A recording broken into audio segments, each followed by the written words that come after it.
right, hello everybody. Welcome to another fun little fireside chat. I'm your host, Tyler Simons, head of customer success at Fullcast, and we are a go-to-market planning and execution platform. Today's topic, we're going to be talking about discovering true north for territory excellence. What does that mean? I don't know. So that's why we had Kenny here. So Kenny Shu, why don't you go ahead and introduce yourself, and then we'll kind of dive into some questions. Well, Tyler, thanks for having me, and I guess we'll see if we can find that true north together in the next.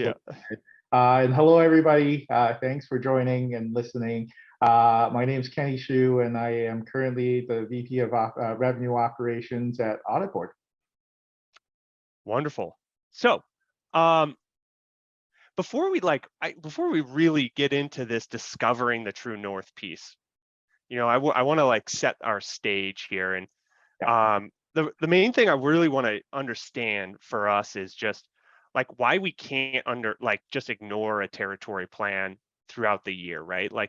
We do all this planning, and I talk about this a lot on our side too, but you spend so much time in spreadsheets or in Fullcast or wherever you're going to do your planning, and if you just kind of throw it in and ignore it, it's a lot of time you spent in it. So maybe you can help us understand why we shouldn't just ignore it after Q4 or after Q1 when we cut over. Well, we're recording this in the middle of May, right? Yep. And I don't know what everybody's LinkedIn feed is like these days, but I noticed, in the last month or so, everything went from, oh my God, I raised a lot of money. Oh my God, we raised so much money. Oh, I was this, and everything was positive, celebratory. We're growing, to all of a sudden it's went a little bit neutral and a little bit negative. And that is all to say, hey, things change on a dime very quickly. So if you have a mentality around your territories of set it and forget it, I think, if you're in a very, very stable, slow growth company or stable, slow growth market where nothing else is really going on, maybe you can get away with it. But for many of us where the market conditions are dynamic, our companies are hyper growing, really a year is way too long to wait. Frankly, 6 months is also way too long to wait. And the amount of learning, but the amount of things that we've learned about our territories, our business, our markets over the last 6 months, literally, I just got off the phone and said to one of our sales leaders, we set something up. We made a comment about allocation of resources in one of our businesses in September. Boy, were we wrong. And luckily it was wrong to the positive, and actually the business is a lot stronger than we thought, and we're going to go invest more into it. But you need to make sure you have a nimble thing and not something that's set in stone and you don't revisit every once in a while. If let's say the market's the market's static in this terms, it's growing, it's fine, there's nothing crazy going on, we're not starting to think about things negatively, to your point. Is there a regular cadence for monitoring your plan, dealing with some of these changes? Is it do I need to be doing this every day? I think every day is probably a little much. It really depends on what you're doing, but I'd say if you're not looking at your territories once a quarter, that's probably too long. Because even if you're in a stable environment, stable growth, you still have people coming in and out, and things are still happening to your business. So, I know a lot of people like to say, oh, we should be continuously planning. That would be great if you're there. But, I would say, pragmatically, once a quarter, at least look at what's going on across your territories, if there's anything that's surprising you, or is everything just working out the way you thought it would, in which case, great, you can keep going. So it's once a quarter, at least, whatever you decide, but what are some of the things that we should be looking at? So this is one that's super interesting. And I think I've had the privilege of working at 4 different tech companies over the last number of years. And what I've learned is actually every company is different. And depending on what the business is, depending on where you are in your cycle of development, your true north, to go back to our title, could be very different. So, the types of metrics that I'm looking at today here at AuditBoard, very different than the ones I looked at in the previous companies that I was at. And I think one of the things that we need to do as folks in operations or folks in sales leadership is understand, if we're going to look at our territories every 6 months, like, what are we actually looking at, right? Like, the most common one is just number of accounts, and for your business that may be right, but I would argue for most of our businesses that alone probably isn't enough. Ooh. You do the number of accounts thing, but like, if you were like the person that was starting off at a number of accounts, this is what you've been doing, or you've coming into an organization and that's kind of what they've been thinking about, is like, let's just put 300 accounts into each rep's name. Let's not go into any details, but you want to take that first step into maybe being a little bit more diligent into looking into your territories. Like, is there somewhere that you think everyone should start to look at? I do. I think you need to look at 3 things at a minimum, and then you can get really fancy and add a couple more, or you can take those 3 and go a little bit deeper. But I think at a baseline, you should look at the number of accounts per territory. You should look at the number of, like, the book of business that you have existing in that territory. And then I think you need to look at whether it's pipeline or bookings, but something to tell you how hot or cold those territories are. I would always start with those 3 basics. Just line up all of your territories or some summation of those territories and just see what's going on across the 3. And then then you should come up with 5 to 8 questions of like, oh, this looks weird, that looks interesting, and start to really dig in. As an example, on the number of accounts, you may go, actually, it's not really the number of accounts per se, it's really the number of ultimate parents, right? Global HQ that you need to know, because maybe your company only sells, has a solution that is only purchased by headquarters and not the subsidiaries, right? So, start with those 3 and then start to refine from there. This is a dumb question because I'm going to go back to book of business, but just so I'm not assuming this, but I'm assuming book of business is like ARR, what existing business that exists. Correct. So we're looking at number of accounts, and that could be you might end up tuning that. Your existing business within each of the territories, and then essentially like potential business that you see. Exactly right. And I've actually seen also customers take a look at things like number of like early stage opportunities. That it's kind of like an indication of like almost MQLs. I mean, you could go further back to like MQLs and stuff and put those, but usually like pipeline creation or created opportunities is something that I see customers do because it's an earlier indicator of territory potential. It's funny you said that, because and again, this is where you really need to know your business, because I get told the opposite. I get told, maybe don't look at the early stages much. Look at like how much real pipeline we have. Whatever your stages are, like look at stage 2 and beyond. That's how we know that real pipeline and not just interesting conversations we're having. So again, it could go a million different ways. But really, and I think this is why we came up with the title of this webinar, there is a little bit of work there to discover what your true north is, because maybe for your business, you're expanding to lots of very new territories where you don't have a lot of mature pipeline to look at, and MQLs and maybe even campaign members that are responding and interacting with you are all you got, and you just got to go and figure out and make your best judgment from there.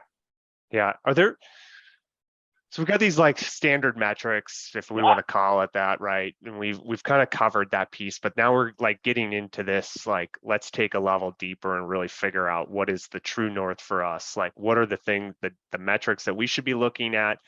And of course, like you said earlier, it's different for everybody. And even on our side with our customers, like we build these metrics for everybody, and the only one I've ever seen like actually repeated with the same formula is number of accounts. That's Yeah, it. It's yeah. the only one I can calculate without anything. But what are the questions we should be asking to like start to uncover what those metrics are? Because that's going to be that first step. And I struggle with this sometimes. And it's just like I see the first three, but it's like, what are the things I need to be thinking about or questions I should be asking about the data to like uncover those insights to dig into those metrics?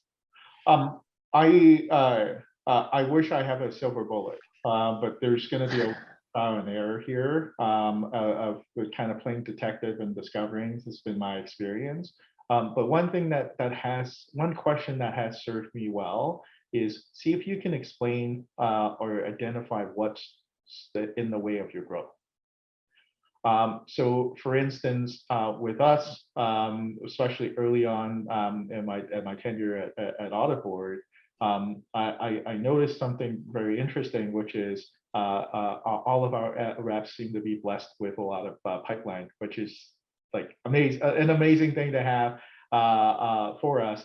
And actually, like, looking at it, thinking through, like, our like are our standard metrics really the thing that's explaining what's a rich account, rich territory or not rich territory, or is there actually like something else that's like getting in the way of growth? And for us, for a little while, it has been actually our demand is great, and we need to get more feet on the street to make sure that we're talking to and satisfying all the customers that are interested in AuditBoard. Again, first of all, first class problem for us to go have. And so we started looking at, okay, like in addition to those three standard metrics, we also started looking at like each rep's load, right? And making sure that, and we started saying, well, if there's a rep that's got quote unquote too many opportunities, and that's always a subjective thing, but if you see somebody way far and above in terms of number of opportunities, however you want to measure it, you're like, maybe territory can take a few more. And so at least for us at our current stage, and it's a weird metric I've never actually measured before, and I've checked with other people that I've worked with before. I was like, have you ever worked this? But one of the things I do look at, and this one I look at weekly, is across our entire roster of AEs, like how many opportunities is each person working, how many things are coming in, how many things are going out, so that it's almost literally like how well load balanced we are across our territories. And we're using it to inform, like, which territory, which region, which industry is really taking in our messaging and really engaging with us and wants to know more about AuditBoard, and that's where we're leaning in. Yeah, that makes sense. Can let's go into another scenario. Yeah. So I clued in on this scenario that you had brought up earlier, which is the net new type of like greenfield space, Yeah. right? Yes. So there's not a lot of pipeline. Maybe there's some pipeline, but it's probably unreliable at this point. Yes. You want to break into it. Maybe we could walk through that same scenario, like what you just did, like you kind of walked us through like the thought process there. I don't know, maybe we could walk through something like that and determining like what are the things that we should be looking at and how should we approach going about that. Where I'll dig into like the first standard metric, right? Like many of us have some kind of account score or account scoring done on our accounts, or even if we don't, like maybe it's like the AE tagging, what's A, B, C, D, E. Tier 1, 2, 3, ABC, whatever. yeah. I think one good metric, especially when you're going into a greenfield where, look, I know the old adage, hey, you should never send somebody into a completely cold territory. And I'm wholly supportive of that. But look, there are going to be times when, you're trying to break into a new region or a new industry or a new country where you just don't have anything.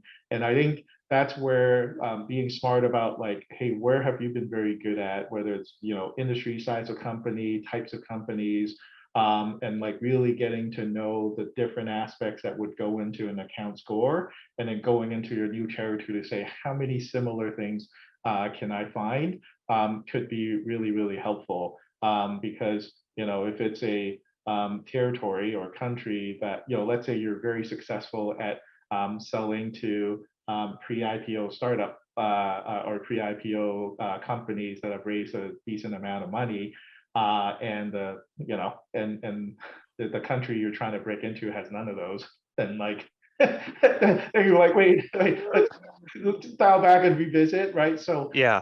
that's where you can kind of tweak what you're looking at to match, just to give you a bit of a sense for like, okay, nothing's ever certain. We're clearly making a bet here. Like, do we see enough evidence for the right bet? So that's on a, like, if you weren't going out to the field, like just kind of quote unquote in the back office looking at the data, that's what you would do.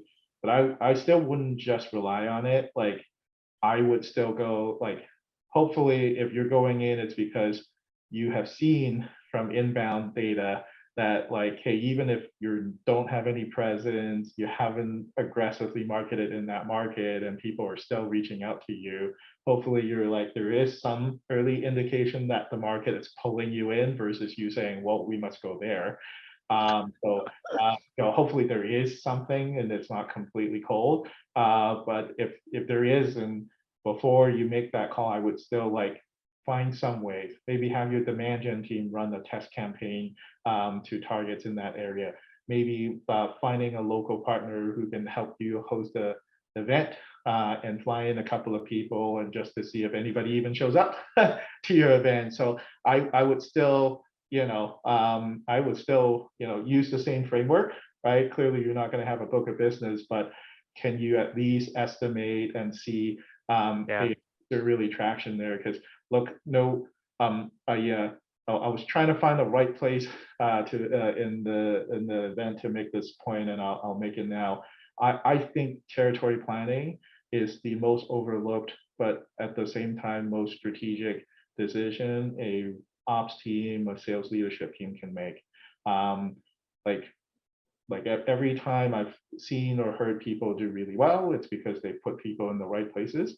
And every time when I've heard people say, things are not, like, growth is slowing down, and we like dig into the details, it's, yes, they have the 20% of the people delivering 80% of the number, but if you dig even below that, they have a lot of people in places where there's not a lot of business going on. And so, or they put too many people into a place that's not ready for that many people. And so it's my belief, like, this is a discipline that we all as a profession need to get a lot better at, and do it a lot more frequently. And just, not say, oh yeah, we should be in this country, let's just throw a couple of people in there and see what happens. Like, I think especially again with some of the sentiments that I've been seeing out there, I think the market, whether it's investors, private or public, are going to demand that we take that kind of a more data-driven and a little bit more of a cautious approach before we go into open up new markets. Yeah, it makes sense. I think there's been an article shared around internally here, and I don't know who wrote it. I can't remember much, so you can't quote me on this, but the basis of it, tying back to the importance of like territory planning and things like that, is that it was that the main thing that I took from it was that if you do territory planning right, you can essentially squeeze an additional 5 to like 7% revenue out of each of your territories. So you like think about that and you blow that up. If your number is $50 million, I mean, we're talking about an extra 2.5 million in ARR. Sounds like the author did some good amount of research and good data analysis to come up with that. So I'll decide. I want to make the same point, but maybe from a slightly different point of view, right? Like in my role, I get to meet lots of reps, lots of people that have come in and joined our team and are very excited and ready to get going. I guess where I hold myself accountable is I want to be able to look at them in the eyes and say, yes, we've taken the care and taking the time to work with your manager to make sure where we're sending you, we are confident that it's going to go well. To me, it's like there's like a amount of human decency. Yeah. Like for any other role, you would never say, come join us. I don't know if you're gonna hit your number, or I don't know. I think But you will. hey, we'll give you 1,000 accounts. We just don't know what they are. Again, from a quantitative standpoint, I don't doubt this author's research and analysis. Frankly, I think the delta is probably even bigger from my experience, Yeah. right, especially if you're in hypergrowth. But to me, all of us in sales and Rob's always talk about sales culture, sales culture. To me, this is actually a big part of it, right? Are we sending people into places where we have a high degree of certainty that they're going to succeed? And if we don't, then, what are we really doing? And do we need to slow down a little bit and think through it first? I think that's a really good perspective, because that's the one thing you always hear, like the number one complaint probably is like, my territory is awful from a sales rep perspective. And yeah. Actually, So Tyler, I have no idea what you're talking about. I never hear. well, you're probably fine. Oh, I'm kidding. I have a buddy that's account executive, and I was one at one point, and yeah, I was like, he's always complaining to me about his territory stuff. I'm like, dude, you need to go somewhere else. I don't know. Anyway, the one thing that came to mind when we were talking about this other scenario, and then we'll move on to something else, but I just had this thought pop into my head called like lookalike territories, right? So you're building this like new greenfield space, and you almost are trying to build lookalike territories based on successful territories that already exist. So maybe the pipeline's not there, but then you're kind of like looking at the underlining maybe firmographic or technographic things that are happening on that account that you can try and replicate for the new area. So anyway, that was my 2 cents. I have this note, you and I chatted a while ago, and I got this note that says like, listen to the business. Yeah. I was wondering if you could refresh my memory on this. Like, what did you mean by listen to the business? And I think this ties into our territory excellence piece, and it's not just like, us doing territories in a black hole. Yeah, look, it's no secret, right? Those of us that are in rev ops, sales ops, whatever, or sales strategy, we have all the data in our fingertip. We can run all kinds of analysis, and oftentimes we think we've got all the right answer because it's all in the numbers. I've learned that whatever great insight you think you may have, like, don't ignore the reps, don't ignore your leaders. If somebody's coming back and saying, hey, I think these, like, I don't see how I can put this many people into this territory. Look, there's a part of it that is human nature that, like, you kind of have to filter out and go, hey, is this like the annual, my quota is too high type of conversation, or if there's something real behind it, and take the time to say, okay, that's interesting. Tell me what you're seeing, and really unpack it, because a lot of times I find, while yes, we may have access to all of the data and we can look back and see what's going on, especially in times when things are changing, right? And I do think we're in one of those environments right now. They're going to know about it first, and faster than your data can show you. Because it takes a little while, if we're doing our job right, it takes a little while for us to observe a pattern and then devise a strategy around it. But I think you can speed up that process of finding the right insight if you're also it's almost kind of like human intelligence, if you will. If you've got if you're encouraging your field and your leaders to come to you with like, hey, this is what I'm seeing, like, is the data saying that? Is anybody else seeing the same thing? I think, again, we saw a little bit of it in the pandemic, right? Especially in the early parts of 2020, right? Everybody, whether on TV or on LinkedIn or whatever, or privately, was like, what the heck is going on?